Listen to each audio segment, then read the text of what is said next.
역사를 이끌어온 독보적 월드클래스 뮤지컬 지킬 앤 하이드 20주년 공연. 최정상 기량을 갖춘 배우에게 허락된 최고의 무대.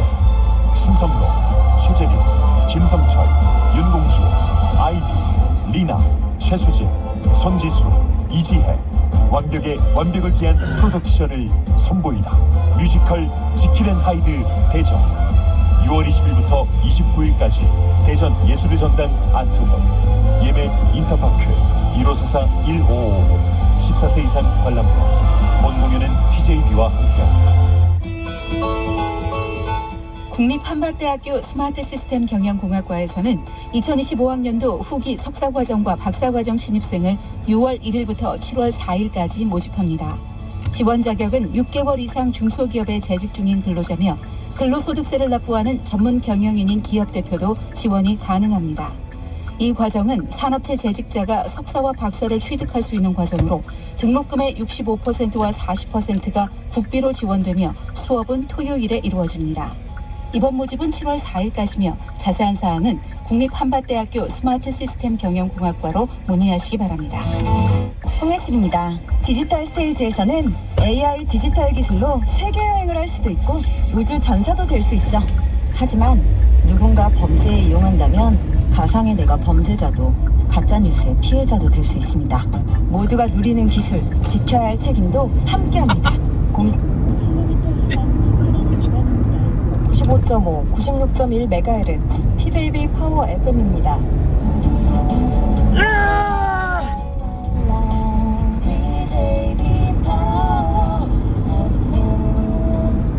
TJB 파워 FM에서 8시 30분을 알려드립니다.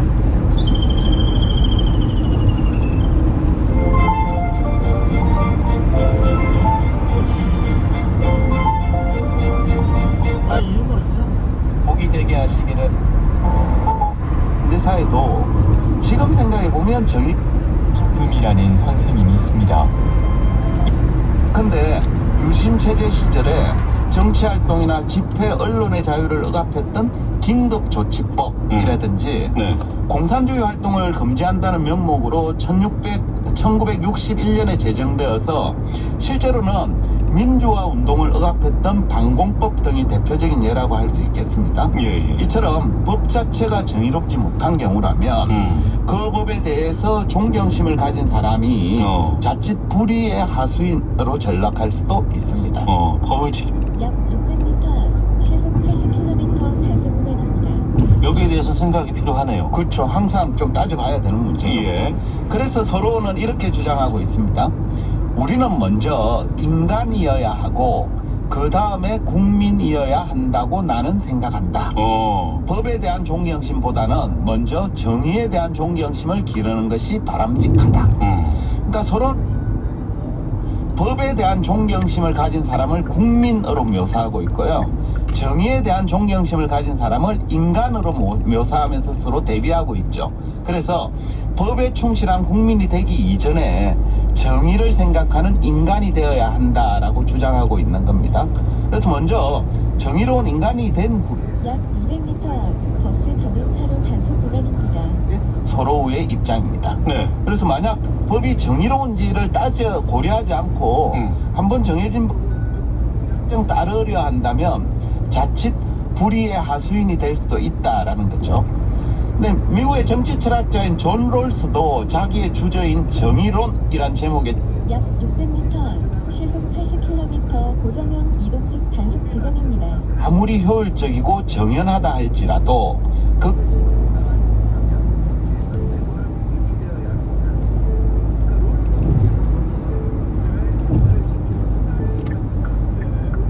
이를 실현하는 수단이 된다는 보장은 없습니다.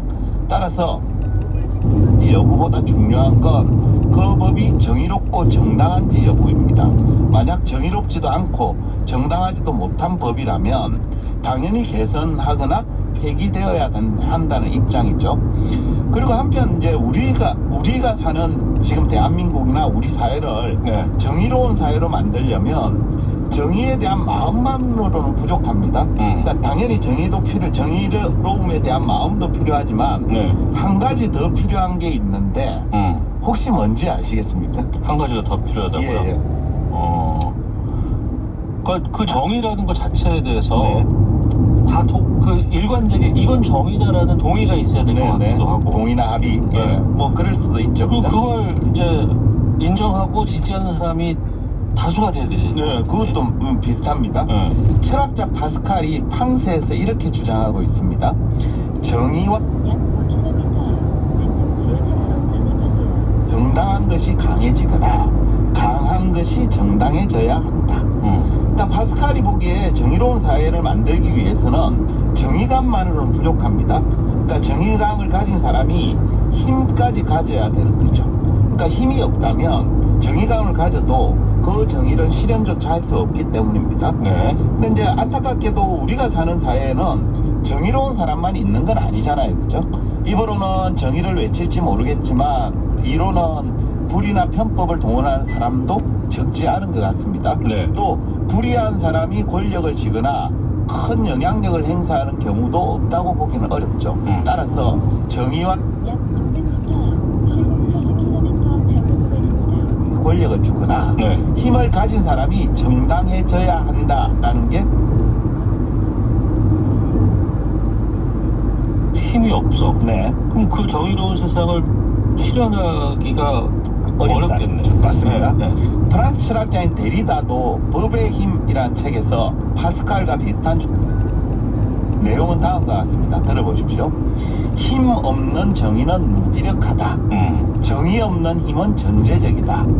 힘 없는 정의는 반격을 받는데 왜냐하면 항상 사악한 자들이 있기 때문이다. 정의 없는 힘은 비난을 받는다. 따라서 정의와 힘은 결합해야 한다.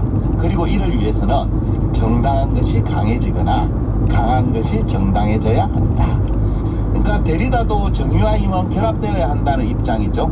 세상에는 항상 사악한 자들이 있기 마련인데 힘이 없는 정의는 그들의 반격을 받기 때문입니다. 네. 그 결과 정의를 구현하려는 시도는 번번이 실패하고 마는 거죠.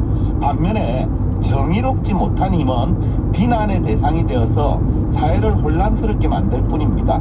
따라서 정의와 힘을 결합해야 합니다. 정의로운 사람에게 힘을 몰아주거나 아니면 힘을 가진 사람이 정당해져야 하는 거죠. 근데 이건 이제 지극히 좀 개인적인 생각이긴 합니다만 부자처럼 권력이나 힘을 가진 자가 정의롭게 되는 건 제가 보기엔 별로 현실성이 없어 보여요. 왜냐하면 네. 이미 권력을 가진 사람은 정의에 대한 간절함이 크지 않기 때문입니다. 따라서 오히려 전자, 그러니까 정의로운 사람을 잘 골라서 그런 사람에게 약 400m 시속 60km 과속 신호 위반 단속 구간입니다. 야,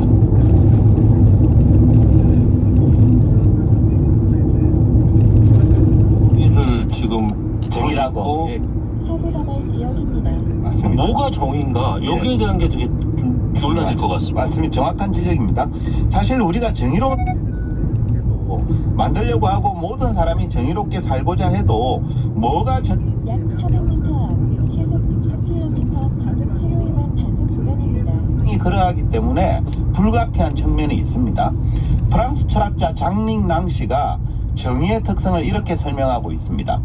정의란 자연적인 방식으로 주어지는 것이 아니라 네. 만들어야 하는 것이다. 만들어야 하는 네, 것이다. 그렇기 때문에 정의는 탐구되어야 한다. 그러니까 장링 낭시에 따르면 정의는 법에 나와 있거나 신이 정해준 불변의 법칙이 아닙니다. 매번 사람들이 합의하고 만들어 나가야 할 그 무엇입니다. 따라서 정의를 실현하기 위해서는 공동체 구성원들이 머리를 맞대고 약 700m 앞 왼쪽 지하차도로 진입하세요. 합의해 나가는 과정을 반드시 수반해야 합니다.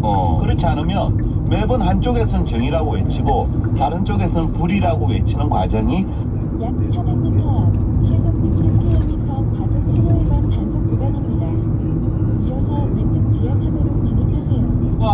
그때 매번 정의가 무엇인지에 대한 고민이 필요하겠네요. 그렇죠. 서로 탐구해야 되고 협의해야 되는 거죠. 뭐 최근에 정의와 관련돼서 제일 유명한 책은 아마 이게 아닐까 싶어요.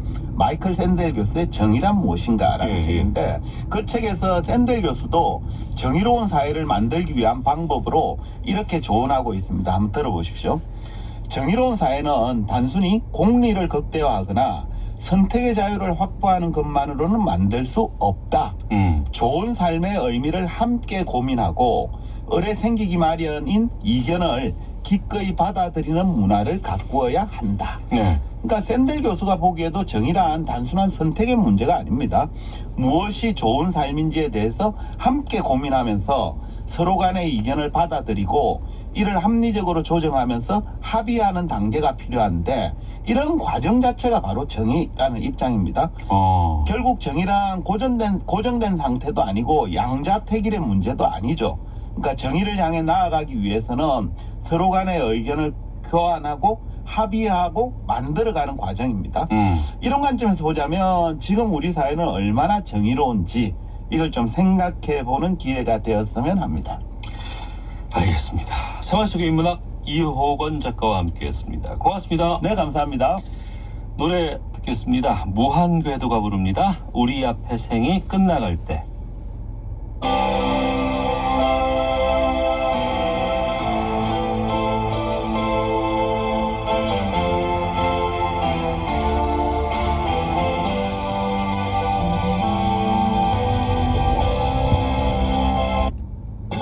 맥한다. 맥한다. 웃겨서. 잠시 후 왼쪽 지하차도로 진입하세요. 근데? 봐봐. 내가 아니요. 봐야. 봐봐. 내가. 약 2km 앞 좌회전하세요. 자, 그 오빠를 잘 살려 주셔야 되는데요. 김용준의 따르릉을, 우리 근데 이제 또 알았나봐요. 그쵸.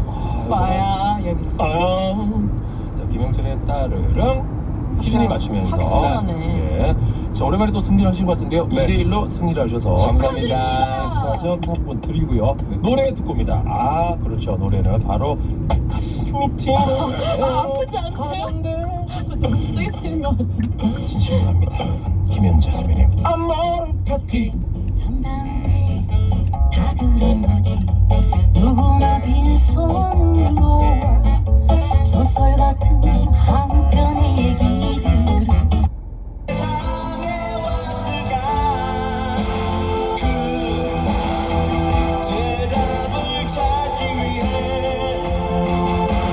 우리는 홀로 걸어가네. 세월이 흘러가고 우리 앞에 생긴 누군가 그대에게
궤도의 우리 앞에 생이 끝나갈 때 들으셨습니다.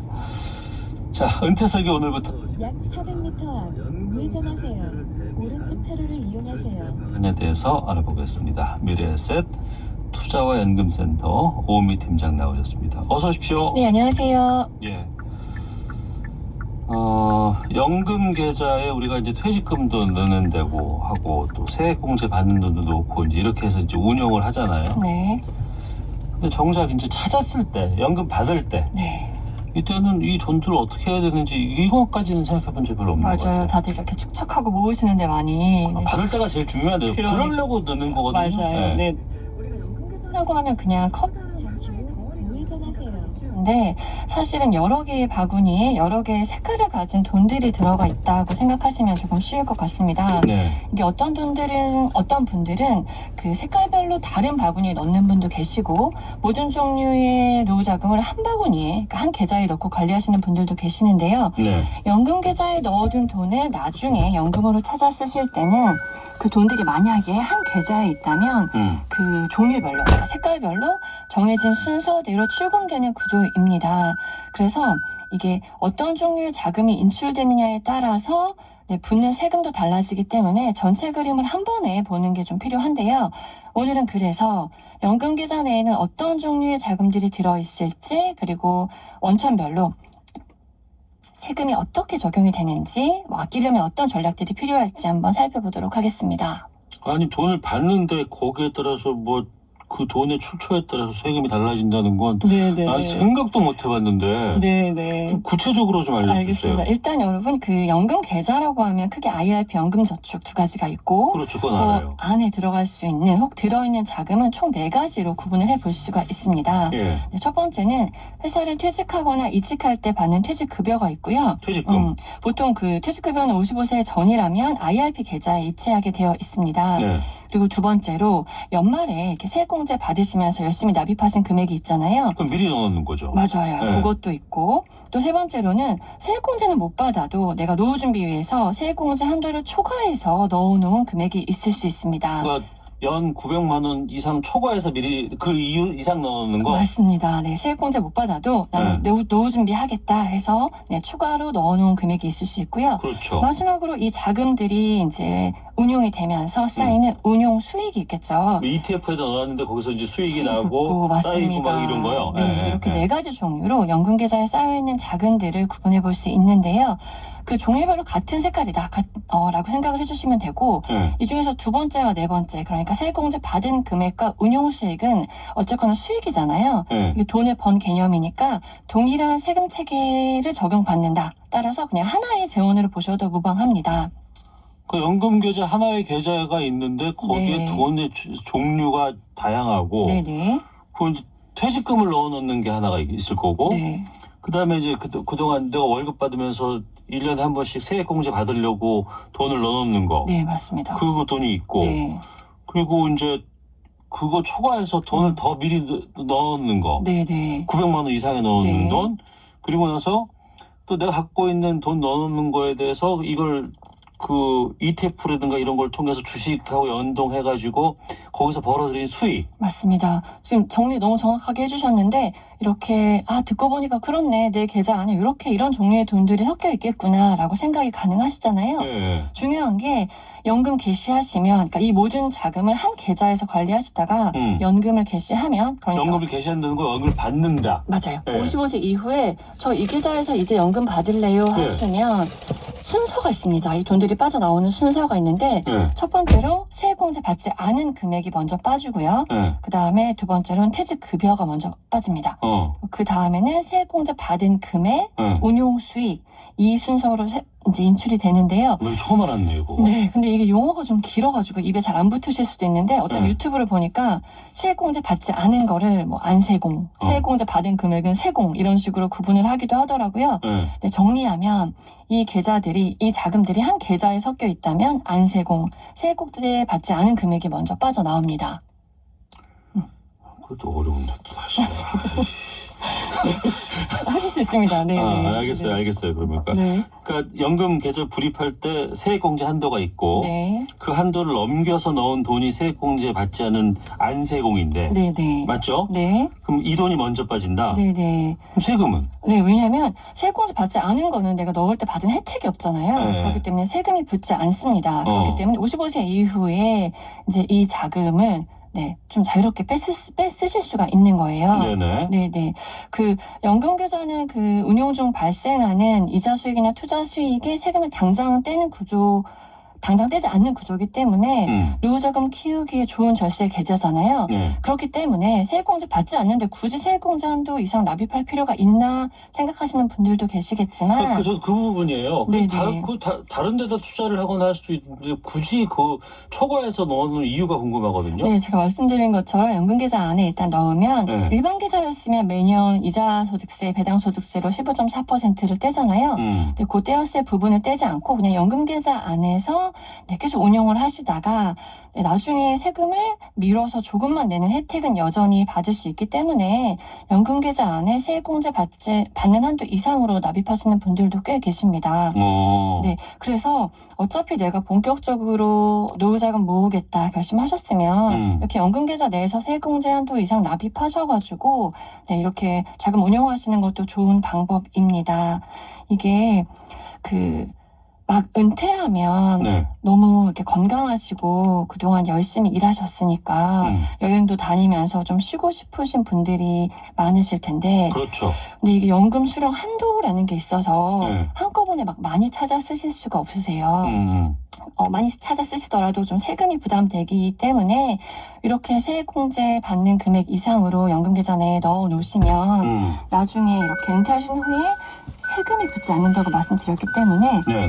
세액공제 걱정 없이 세금 걱정 없이 필요에 따라서 찾아 쓰실 수 있기 때문에 조금 더 유연하게 노후 계획 세우시는 데 도움이 됩니다. 알겠습니다. 네, 이런 식으로 좀 활용을 하시면 좋을 것 같습니다. 잠시 후 우회전하세요. 다른 도로로 진입하지 않도록 주의하세요. 급여라고 맞아요. 했어요. 네네. 옛날에 퇴직급으로 그냥 찾기도 했는데 그게 아니고 이제 IRP에 넣어주는 거죠. 네네. 그럼 이 IRP 계좌에 들어간 퇴직급여 그게 거기 들어가 있는 거죠? 네네.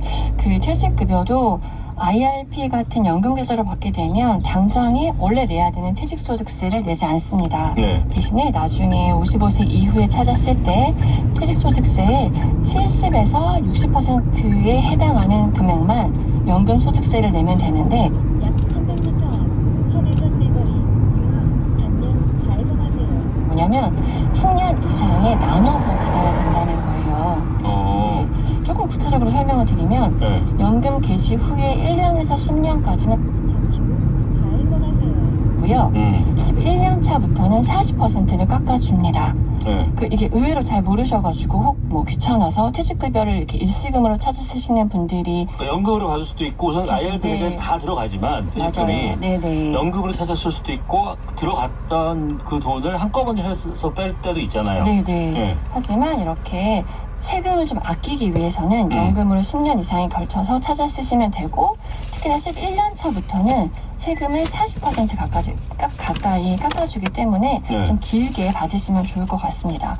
이게 어차피 퇴직급여를 노후생활비로 나누어 쓰실 예정이면 세금 생각하셔서 연금 개시 시점에 딱 그 연금 이제 찾아 쓸래요 하고 이제 말씀하신 시점에 퇴직급여가 있잖아요. 퇴직금이 거기에 나누기 10을 하시고 일단 매년 그 정도 이하로 찾아 쓰겠다라고 하시면 세금을 최대한 아끼면서 찾아 쓰실 수가 있습니다. 10년 넘어서 11년 차부터는 40%를 감면해 준다고 하시잖아요. 네, 60%만 내면 되는 거예요. 60%는 내면 네네. 된다. 근데 당장 급해서 첫 해는 받았어요. 네. 그거 안 받고 계속 놔뒀다가 네. 10년 지나서 신청하면 11년 차로 인정을 해줘요? 이게 그 퇴직급여의 저율, 그러니까 낮은 연금소득세를 적용할 때는 실제로 연금 수령하는 기간을 기준으로 합니다. 이를 실제 연금 수령 연차라고 하는데요.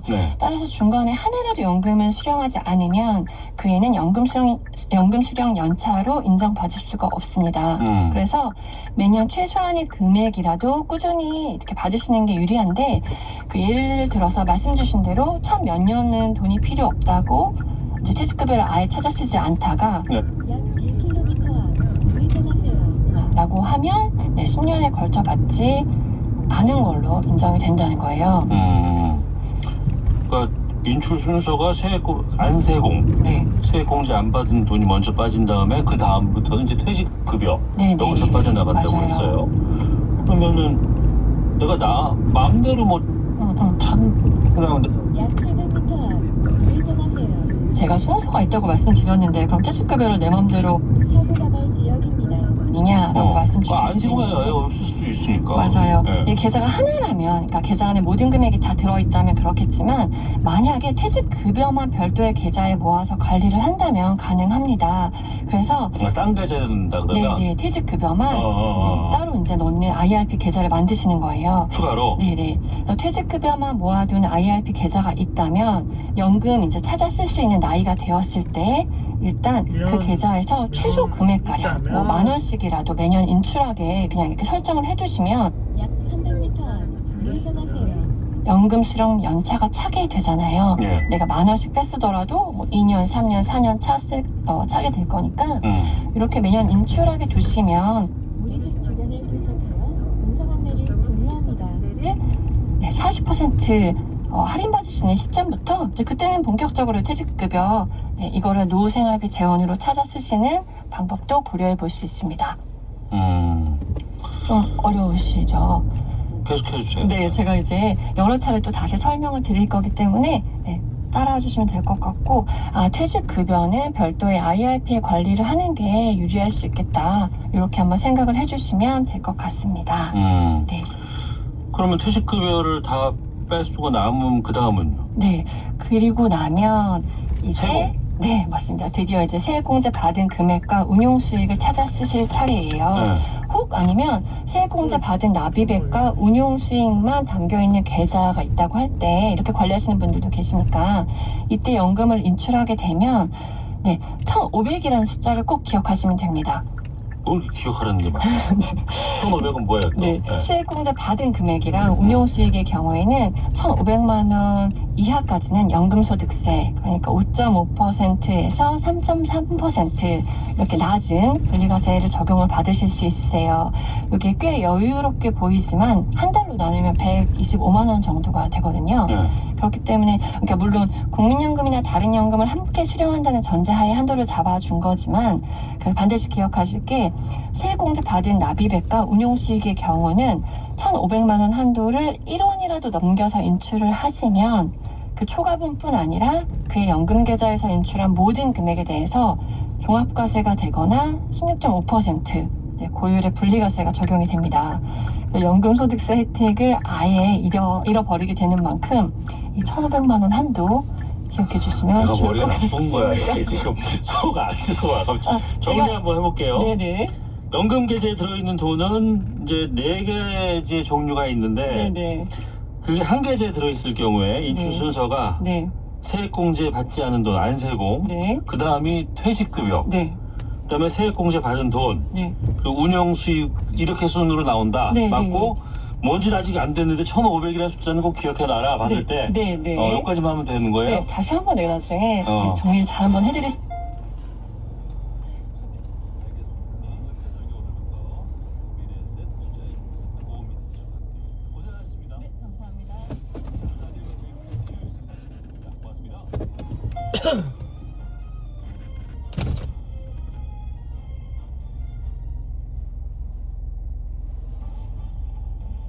건물이 밀집도 있는 도심에서 화재가 발생하면 대형 참사로 이어질 위험성이 높습니다.